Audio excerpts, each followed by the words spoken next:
a three-phase house. We put one of the batteries on two of the phases. The two of the phases have a battery, and then the third phase doesn't have a battery. We're using the third phase to basically charge the cars up at night at a high rate. So that's and sometimes some air conditioning on off-peak. So the function of the storage on the house is now just to come on during the peak period, which is between 2 p.m. and 8 p.m. and offset that with basically energy we've either picked up from off-peak or the solar that we've absorbed.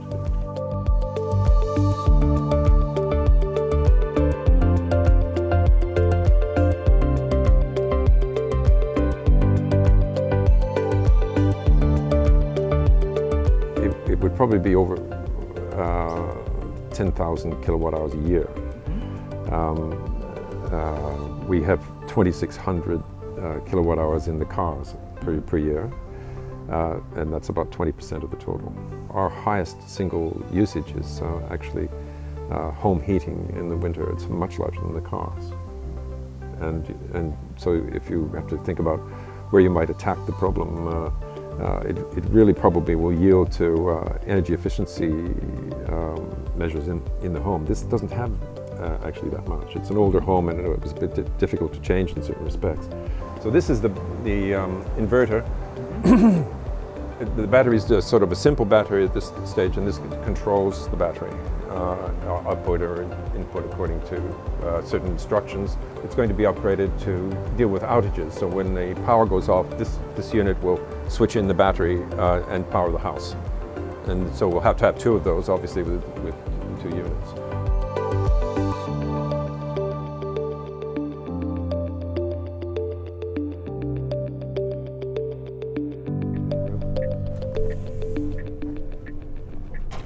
Yeah, the pickup is simply amazing, no? The no noise pickup. So, if you want a little faster one, I can do one. Or is that yeah, you like that? Yeah, sure. Yeah.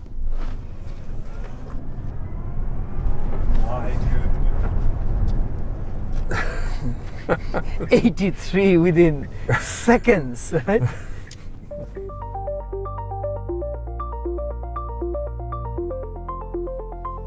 We are trying to engage some countries that Asian Development Bank works in, saying solar on a household, it's not a micro issue only. No. It has a huge system level issues, energy security, countries. It does two things. It isn't just supplying the grid during times of difficulty.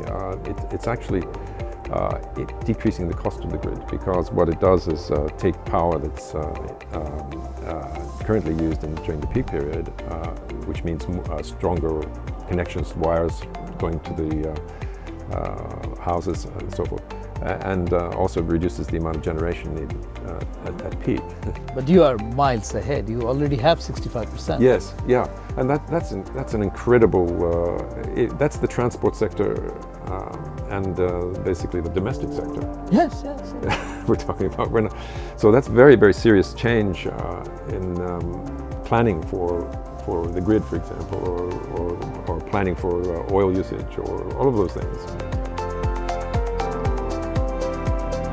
So you stop going to gasoline stations completely? Yes, we don't go there. We sometimes go there to pump up our tires. And which is free? Yes, which is free.